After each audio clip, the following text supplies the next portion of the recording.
श्रीमद् भगवद गीता के पास आपके हर प्रश्नों का उत्तर है। चाहे आपकी कोई भी परेशानी हो, कोई भी इच्छा हो, श्रीमद् भगवद गीता आपके हर प्रश्नों का उत्तर देती है, आपकी हर समस्या का हल देती है। चाहे वो परेशानी आपके मन की हो या धन की हो, या आपके शरीर की हो या आपके रिश्तों की हो, आपको आपकी हर समस्या का उत्तर श्रीमद् भगवद गीता में ज़रूर मिलेगा। आज हम उसी श्रीमद् भगवद गीता के ऐसे 11 उपदेश आपको बताएंगे जो आपकी पूरी ज़िंदगी बदल देंगे। बस आप इन बातों को वीडियो के अंत तक ध्यान से सुनिए। जो भी व्यक्ति इस वीडियो को अंत तक सुनेगा, उसे अपनी हर परेशानी का हल मिलेगा। उसे अपनी ज़िंदगी में जो कुछ भी चाहिए वो उसे ज़रूर मिलेगा। श्रीमद् भगवद गीता का सबसे पहला उपदेश ही है कि कोई अगर आपका अपना है या कोई आपसे बड़ा है तो उसका आपने प्रति गलत व्यवहार कभी नहीं सहना चाहिए। ये गीता का उपदेश हमारी ज़िंदगी से जुड़ा हुआ है। हम भी अपने मन की अधिकतर तकलीफ़ों को ये सोचकर ज़िंदगी भर सहते रहते हैं कि ये तो मेरा अपना है, ये तो मेरा बड़ा है, इसको हम कैसे कुछ कह सकते हैं। हम अगर नहीं सहेंगे, कुछ कह देंगे तो हमारे रिश्ते ही ख़राब हो जाएंगे, हमारे रिश्ते ही समाप्त हो जाएंगे। पर सोचने की बात तो ये है कि ऐसे व्यक्ति को आप अपना कैसे कह सकते हैं जो आपकी तकलीफ़ों की वजह हो। अपना तो वो होता है जो हमारी तकलीफ़ों को दूर करे। गीता का ये उपदेश है कि किसी को भी अपना फ़ायदा मत उठाने दो, किसी को भी खुद पर जुल्म मत करने दो, क्योंकि आप जितना सहेंगे लोग आपको उतना ही सहने के लिए मजबूर करेंगे। गीता का पहला अध्याय जिसका नाम अर्जुन विशाल योग और दूसरा अध्याय जिसका नाम सांख्य योग है, उसके आरंभ में अर्जुन ने श्री कृष्ण के आगे अपना दुख प्रकट किया है कि हे केशव, मैं कौरवों से युद्ध कैसे कर सकता हूँ। ये सब तो मेरे अपने ही हैं। मैं कैसे भीष्म पितामह द्रोणाचार्य से युद्ध करूँगा, क्योंकि वो दोनों मेरे पूजनीय हैं। इसलिए इन गुरुजनों को मारने से तो अच्छा है कि मैं भिक्षा के अन्न को ही खाकर अपना जीवन गुजारूं। और जिन कौरवों से मैं युद्ध करने जा रहा हूँ वो सब मेरे धृतराष्ट्र के पुत्र, मेरे भाई ही हैं, मेरे अपने ही हैं। इन सबको मारने से अच्छा है कि मैं सन्यासी बन जाऊं। तो उस समय श्री कृष्ण जी ने अर्जुन से कहा कि यहाँ कौन अपना है और कौन पराया है। जो अधर्म करता है उसके साथ युद्ध करना तुझे मोक्ष और मुक्ति देगा। तू अपने इस मन के मोह को त्याग दे, नहीं तो सारा जग तेरी निंदा ही करेगा, तुझे डरपोक कहेगा। बात अपने पराये की नहीं है, बात धर्म और अधर्म की है, बात सही और गलत की है। अगर तू गलत को सहेगा, उसका अंत नहीं करेगा, तो गलत करने वाले को और बल मिलेगा, वो और भी गलत करेगा। इसलिए मन के मोह को त्याग करके तू युद्ध कर। महाभारत की एक और कहानी भी है। जब अर्जुन के पुत्र अभिमन्यु की मृत्यु हो जाती है तब अर्जुन बहुत दुखी होता है, रोने लगता है। वो श्री कृष्ण से कहने लगता है कि मेरा पुत्र अभिमन्यु मर गया है, मैं ये दुख बिल्कुल सहन नहीं कर सकता, मैं भी अपने आप को समाप्त कर दूंगा। फिर श्री कृष्ण उसे आत्माओं के लोक में लेके गए, जहाँ अभिमन्यु आनंद से बैठा हुआ था, क्योंकि उसने क्षत्रिय चित्त व्यवहार किया था, इसलिए उसे उत्तम पद की प्राप्ति हुई। जब अर्जुन अभिमन्यु के पास रोता रोता पहुँचा तो अर्जुन अपने पुत्र को देखकर बहुत प्रसन्न हुआ। उसे गले से लगाकर कहने लगा कि हे पुत्र, कि तेरे बिना तो मैं जी ही नहीं सकता, मैंने तो अपने जीवन की आशा ही त्याग कर दी है। तो अभिमन्यु कहने लगा कि आप कौन हैं? अर्जुन बोला, मैं तेरा पिता हूँ और तू मेरा पुत्र है अभिमन्यु। तो अभिमन्यु कहने लगा कि कौन पिता और कौन पुत्र, मेरे हजारों जन्म हुए हैं, किसी जन्म में मैं तुम्हारा पिता बनता हूँ और किसी जन्म में तुम मेरे पिता बनते हो। आत्मा का कोई माता पिता नहीं होता। जब अर्जुन ने देखा मेरा पुत्र मुझे पहचान भी नहीं रहा है तो उसका सारा मोह कम हो गया। भगवद गीता के इस उपदेश को ठीक से समझ लो कि यहाँ कोई अपना और कोई पराया नहीं होता। जो बुरे वक्त में, तकलीफ़ों के वक्त में हमारा साथ दे, सिर्फ वही हमारा अपना होता है, बाकी सब पराए हैं। गीता का दूसरा उपदेश ये है कि जो चला गया है कभी उसका दुख मत करो, और जो आने वाला है उसकी बिल्कुल चिंता मत करो। जब महाभारत का युद्ध चल रहा था तब अर्जुन ने श्री कृष्ण से कहा कि अगर ये युद्ध हुआ तो करोड़ों लोग मर जाएंगे। जो सैनिक और योद्धा इस युद्ध में मारे जाएंगे उनकी स्त्रियों का क्या होगा, समाज कैसे आगे बढ़ेगा, और भी बहुत सी बातें अर्जुन ने कही। तो भगवान श्री कृष्ण ने अर्जुन से कहा, हे अर्जुन, तू बड़ी बड़ी ज्ञानी जैसी बातें करता है, लेकिन जो सच में ज्ञानी होता है वो जो लोग मर गए हैं, जो जा चुके हैं या एक दिन जाने वाले हैं, उनकी चिंता नहीं करता है, उनका दुख नहीं करता है। तेरे हाथ में कुछ भी नहीं है, तू चाह कर भी कुछ नहीं कर सकता। जीवन और मरण ये तो प्रकृति है, नियति है। इसलिए जो ज्ञानी होता है वो किसी के मरने पर भी नहीं रोता है। ज्ञानी ना ही बीते हुए का शोक करता है और ना ही आने वाले कल की चिंता करता है। इसलिए जो होने वाला है वो होकर ही रहेगा, और जो नहीं होने वाला है वो कभी नहीं होगा। ऐसा निश्चय जिसको समझ में आ जाता है, जिसकी बुद्धि में आ जाता है, उसे कभी कोई चिंता नहीं सताती, कोई दुख नहीं सताता। हमारे सारे दुख का कारण ही यही है, या तो हम जो वक्त गुजर चुका है उसे सोच सोच कर परेशान होते रहते हैं, या भविष्य की चिंता कर कर के खुद को बीमार कर देते हैं, नष्ट कर देते हैं। गीता का ज्ञान हमें यही सिखाता है कि ना तो हम बीता हुआ कल बदल सकते हैं और ना ही आने वाले कल पर कंट्रोल कर सकते हैं। हमारे हाथ में सिर्फ वर्तमान है, सिर्फ आज का ही पल है। हमारा 98% तनाव और चिंताएं भूतकाल और भविष्यकाल के सोचते रहने से होता है। हम हमेशा उसी में ही जीते रहते हैं, मगर वर्तमान में कभी नहीं जीते, इस पल को कभी नहीं जीते। जब आप वर्तमान का पूरा आनंद लेने लग जाओगे तभी आपकी ज़िंदगी से तनाव कम होगा, चिंताएं खत्म होंगी। वर्तमान में जीना एक बहुत बड़ी उपलब्धि है। हमारे हाथ में भी सिर्फ आज का ही पल है। हमें जो भी करना है आज ही करना है। कभी भी ये सोचकर समय को नष्ट नहीं करना चाहिए कि अभी मेरे पास बहुत समय है। एक गुरुजी ने अपने एक शिष्य को पारस का पत्थर दिया। उनका शिष्य बहुत आलसी था, हर काम को कल पर छोड़ देता था। तो गुरुजी ने उसे कहा कि मैं तुझे ये पारस पत्थर दे रहा हूँ।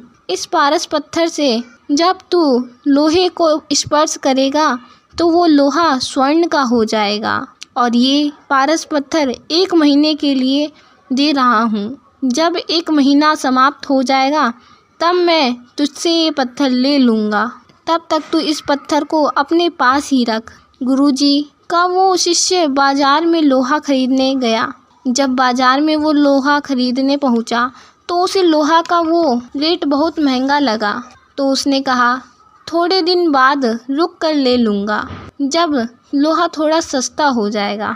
पर उसकी बुद्धि में ये नहीं आया कि इस लोहे को स्वर्ण बनाकर बहुत अधिक धन कमाया जा सकता है। लेकिन उसकी मन की सुस्ती, उसके मन का आलस्य, उसकी वजह से उसे इस काम को कल पर टाल दिया, और ऐसे ही करते करते पूरा महीना समाप्त हो गया। फिर गुरुजी उस शिष्य के पास आ पहुँचे कि बताओ कि तुमने कितना सोना बनाया। शिष्य बोला कि अभी तो मैंने सोना बनाना शुरू भी नहीं किया।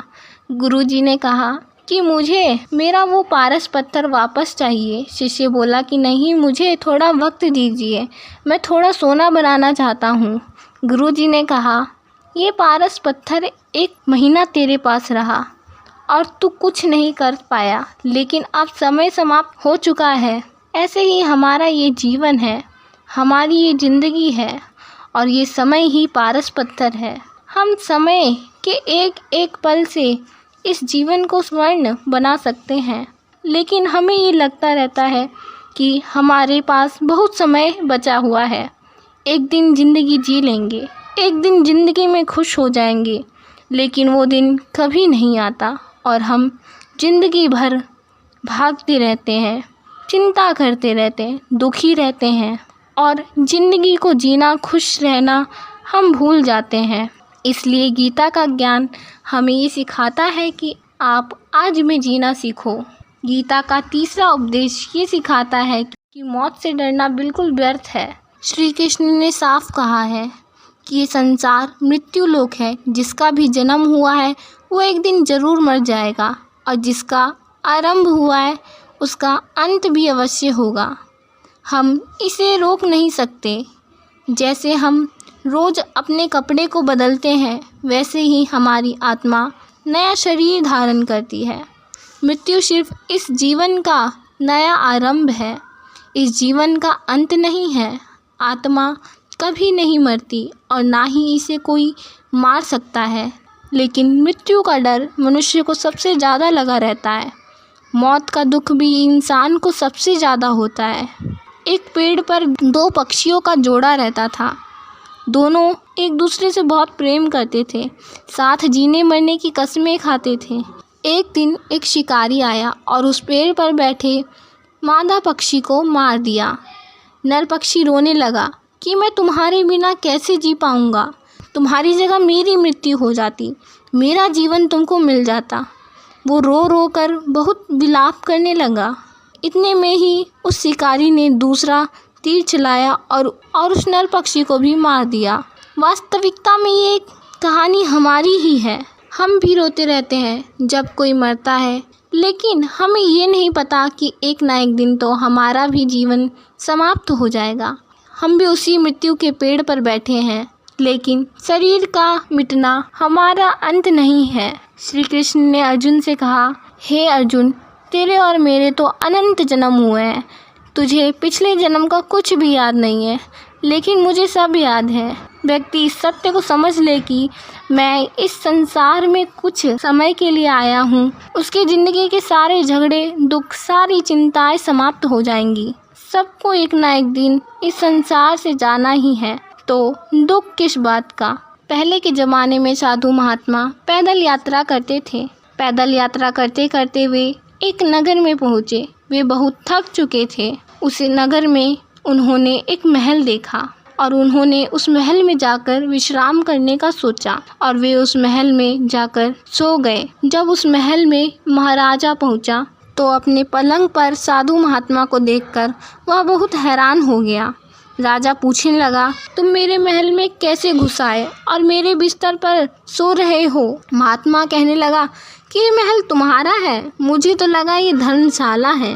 राजा ने कहा, आपको मेरा ये महल धर्मशाला कैसे लगा? तो महात्मा ने राजा से एक प्रश्न किया कि तुमसे पहले इस महल में कौन रहता था? तो राजा बोला, मुझसे पहले मेरे पिता यहाँ रहते थे और उससे पहले मेरे दादाजी रहते थे। महात्मा ने फिर से प्रश्न किया कि क्या तुम इस महल में हमेशा रहोगे या तुम्हारे बाद कोई और रहेगा? राजा कहने लगा, मेरे बाद मेरा पुत्र इस महल में रहेगा। तो महात्मा राजा से कहने लगा कि जिस जगह रहने वाले बार बार बदल जाते हों उसे घर कैसे कह सकता हूँ? वो तो धर्मशाला ही है। इसलिए तेरे महल को धर्मशाला समझकर इसमें रात बिताने के लिए आ गया। धर्मशाला जान जग में जीव सब मेहमान है, मोह इससे मत करो, सब स्वप्न का सामान है। यदि हम इस बात को समझ लें कि हम यहाँ कुछ समय के लिए आए हैं, आनंद करने के लिए आए हैं, तो हमारा सारा दुख समाप्त हो जाएगा। जब हम अपना मोह यहाँ जमा लेते हैं, अपना दावा यहाँ कर लेते हैं कि ये मेरा है, इसे मैं छोड़ नहीं सकता, इसके बिना मैं जी नहीं सकता, तो हमारा जीवन दुख से भर जाता है। इसलिए जीवन में मृत्यु का भय त्याग करके जीवन का आनंद लेना चाहिए। गीता का चौथा उपदेश मन और विचारों को कंट्रोल किए बिना जीवन में कभी शांति और सुख मिलने वाले नहीं हैं। अर्जुन ने श्री कृष्ण से कहा कि मेरा मन सही गलत सब कुछ जानता है, फिर भी मेरे विचार और मेरे मन मुझसे कंट्रोल नहीं होते। मैं जो करना चाहता हूँ कर नहीं पाता हूँ और जो नहीं करना चाहता हूँ उसे मेरा मन मुझसे जबरन करवाता है, इसलिए मैं बेचैन हो गया हूँ। मुझे शांति प्राप्त नहीं हो रही है। तब श्री कृष्ण ने कहा अर्जुन से, उसके लिए तुझे अपने मन और विचारों से डिटैच होकर अपने मन और विचारों को सही दिशा में ले जाने की प्रैक्टिस करनी होगी, अभ्यास करना होगा। और ये एक दिन का काम नहीं है। जब तक तू अपने मन और विचारों की गुलामी का त्याग नहीं करता, तब तक तुझे जीवन में कभी शांति नहीं मिलेगी। एक राजा था, वो बहुत बेचैन और परेशान रहता था। एक दिन वो अपने गुरुजी के पास गया और उनसे कहने लगा कि मेरा मन बहुत बेचैन है, मैं बहुत परेशान हूँ। मैंने पूरा संसार जीत लिया है, सब कुछ है मेरे पास, मेरे मन में सुकून नहीं है, शांति नहीं है। तब गुरुजी ने कहा कि तुम्हारे नगर में अगर कोई ऐसा व्यक्ति हो जिसने सुकून प्राप्त कर लिया हो, शांति प्राप्त कर ली हो, तो उसका कुर्ता तुम पहन लेना, तुम्हारे जीवन में भी शांति आ जाएगी। राजा बहुत प्रसन्न हो गया कि ये तो बहुत आसान काम है। वो अपने राजमहल में आया। राजसभा में वो सबसे कहने लगा कि आप लोग में जो भी शांत हो चुका हो, जिसे सुकून मिल गया हो, वो अपना कुर्ता मुझे दे दे। बदले में जितना चाहे धन मैं उसे दूंगा। सब लोग एक दूसरे का मुंह देखने लगे।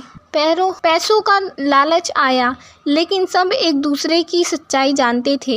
किसी के भी जिंदगी में शांति नहीं थी और सुकून भी नहीं था। सब अपना सर झुकाकर खड़े हो गए। तब उस राजा ने पूरे नगर में ढिंढोरा पिटवा दिया कि जिसे भी शांति प्राप्त हो चुकी हो, जिसे भी सुकून प्राप्त हो चुका हो, वो मेरे पास आकर अपना कुर्ता दे दे। जितना भी कहेगा मैं उसे उतना धन दूंगा। लेकिन एक भी व्यक्ति ऐसा नहीं मिला जिसने शांति प्राप्त कर ली हो, जिसे सुकून मिल चुका हो। वास्तविकता में जब कोई मरता है तब हम कहते हैं कि वो फलां व्यक्ति आज शांत हो गया है। कभी किसी जीवित व्यक्ति के लिए ऐसा नहीं सुना होगा। तब सभी सैनिक पूरे नगर में ढूंढते रहे। तब उन्हें एक पेड़ के नीचे एक महात्मा तपस्या करते दिखा, जिसके चेहरे पर शांति थी, एक सुकून था। वे सैनिक उस महात्मा के पास आकर पूछने लगे कि क्या आपने शांति प्राप्त कर ली है? क्या आपको सुकून प्राप्त हो गया है? महात्मा ने कहा, मैं पूरी तरह से शांत हूँ। तो वे सैनिक उसे राजा के पास ले आए। राजा ने उस महात्मा से प्रश्न किया कि क्या आपको शांति और सुकून प्राप्त हो चुका है? और महात्मा कहने लगा, महाराज, मैं पूरी तरह से शांत हूँ।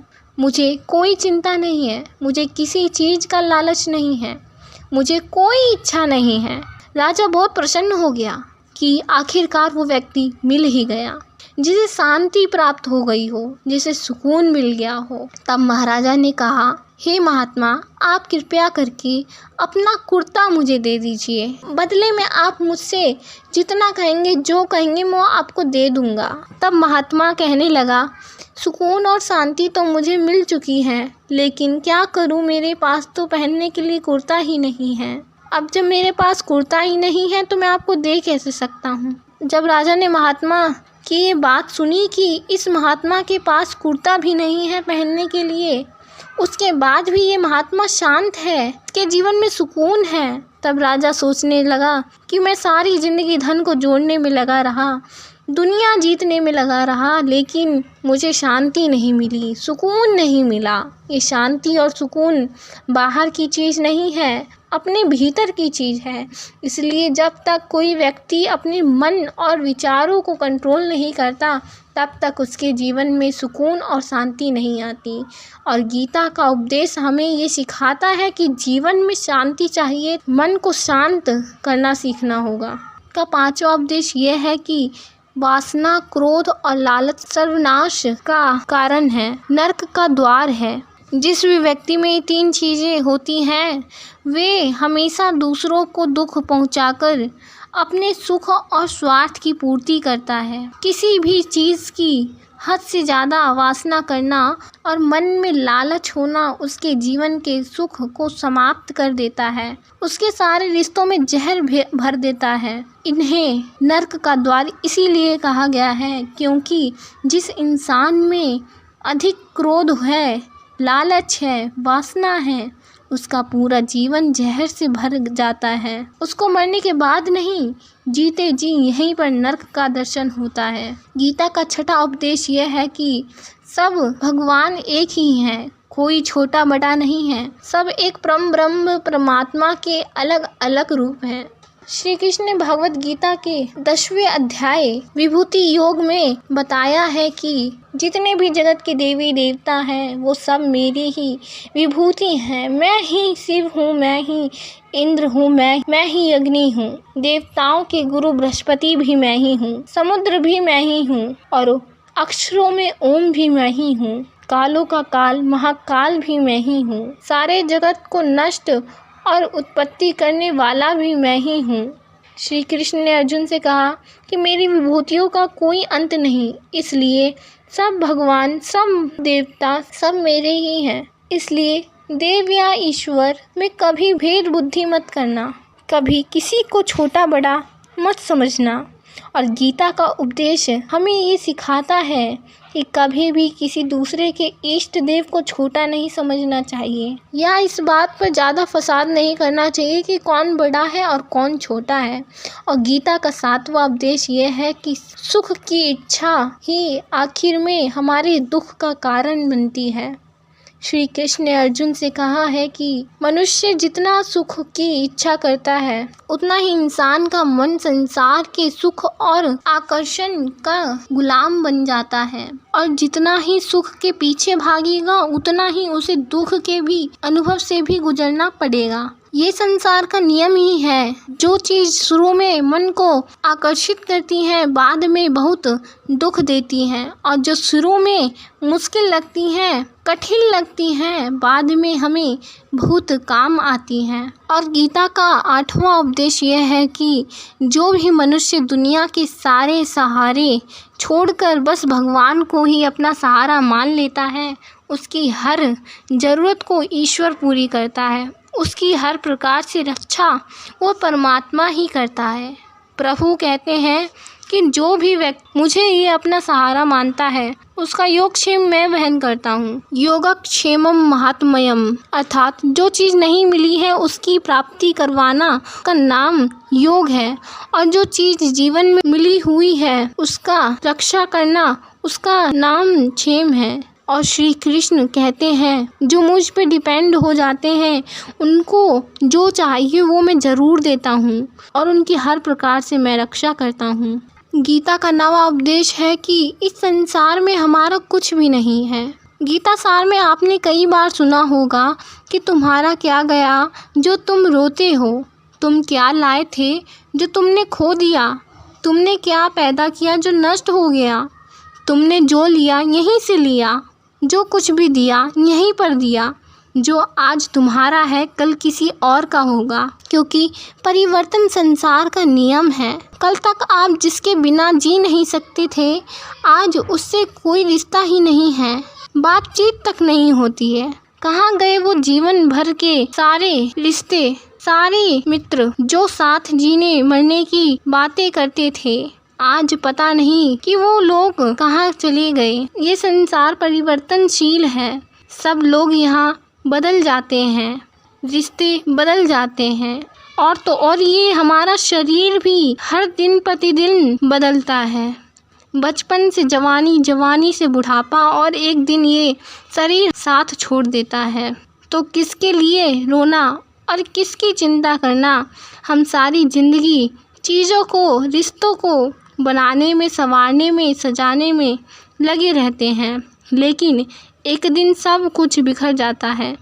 सारी ज़िंदगी जिस संपत्ति, जिन रिश्तों के लिए हम लड़ते रहते हैं, एक दिन सब कुछ छोड़ करके हमें दुनिया से जाना पड़ता है। और गीता का 10वां उपदेश हमें ये सिखाता है कि किसी से भी हद से ज़्यादा मोह कभी मत करना। श्री कृष्ण ने गीता का पूरा ज्ञान ही अर्जुन के मोह को नष्ट करने के लिए कहा है। ये मोह ही है जो इंसान को सबसे ज़्यादा रुलाता है।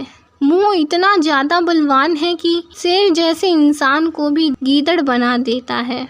जो अर्जुन युद्ध देवताओं से भी जीत गया, पर अपने रिश्तेदारों को युद्ध में देखकर उसके हाथ कांपने लगे। वो बोला, केशव, मेरे हाथ में धनुष पकड़ने की ताकत भी नहीं रही, मेरे हाथ कांप रहे हैं, मैं युद्ध नहीं कर पाऊंगा। ये मोह इतना पावरफुल होता है कि जिसकी पीड़ा ना सह पाने के कारण कई लोग अपनी जिंदगी खत्म कर देते हैं, आत्महत्या कर लेते हैं कि उस व्यक्ति के बिना हम जी नहीं पाएंगे। जीवन में किसी से भी हद से ज्यादा मोह करोगे तो जीवन भर पीड़ा का ही सामना करना पड़ेगा। जो व्यक्ति मोह से बाहर नहीं आता, उसका सब कुछ उससे छिन जाता है, उसकी सारी खुशी खत्म हो जाती है। गीता का ज्ञान बार बार यही सिखाता है कि अपने मन के मोह को त्याग कर आप बलवान बनो, बुद्धिमान बनो, सत्य के दर्शन करो कि वास्तविकता क्या है, क्योंकि हमारा मोह भी हमसे झूठ ही दिखाता है, झूठ पे ही विश्वास दिलाता है और दिल में झूठी उम्मीद जगाता है, और ये ही हमारे दुख का सबसे बड़ा कारण है।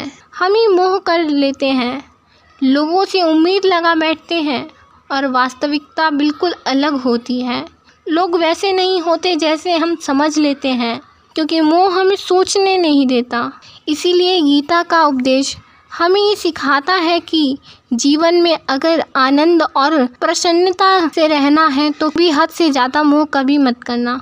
और गीता का 11वां उपदेश है कि इस दुनिया में अगर आए हो तो दुख तो मिलेगा ही, दुख से कभी घबराओ मत, दुख से कभी डरना मत। श्री कृष्णा ने गीता में कहा है कि ये संसार तो दुख का घर है। जैसे औषधालय में औषधि मिलती है, पुस्तकालय में पुस्तकें मिलती हैं, चिकित्सालय में चिकित्सा होती है, ऐसे ही इस संसार को श्री कृष्ण जी ने एक नाम दिया है, दुखालय, जहाँ पर दुख मिलता है। दुख तो यहाँ हर किसी के जीवन में आता है, लेकिन अगर दुख आया है तो सुख भी आएगा। इसलिए दुख से कभी डरना मत, क्योंकि ये संसार तो दुखालय भी है और अशाश्वत भी है। अशाश्वत का मतलब ही ये होता है कि यहाँ परमानेंट कुछ भी नहीं है, यहाँ सब कुछ बदल जाता है।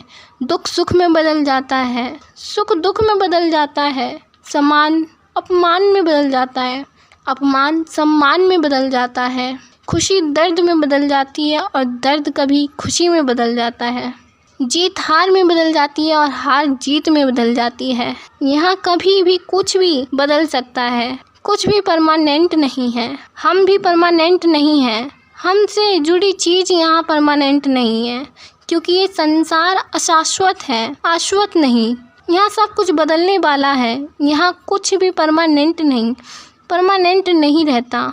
तो आपका दुख भी परमानेंट नहीं रहता, इसलिए दुख से कभी नहीं डरना चाहिए। गीता का ये उपदेश हजारों साल पुराना है, लेकिन आज भी नए से नया है। पूरे विश्व में गीता को सबसे ज़्यादा पढ़ा गया है और सबसे कम समझा गया है। श्रीमद् भगवद गीता का ये उपदेश अगर कोई व्यक्ति ठीक से समझ ले और उसे अपनी ज़िंदगी में उतार ले तो ये पक्की बात है कि वो जो चाहे ज़िंदगी में हासिल कर सकता है। अपनी ज़िंदगी की हर समस्या से वे पल में बाहर आ सकता है। श्रीमद् भगवद गीता के दिव्य उपदेश को हमें बार बार सुनना चाहिए और रोज़ सुनना चाहिए।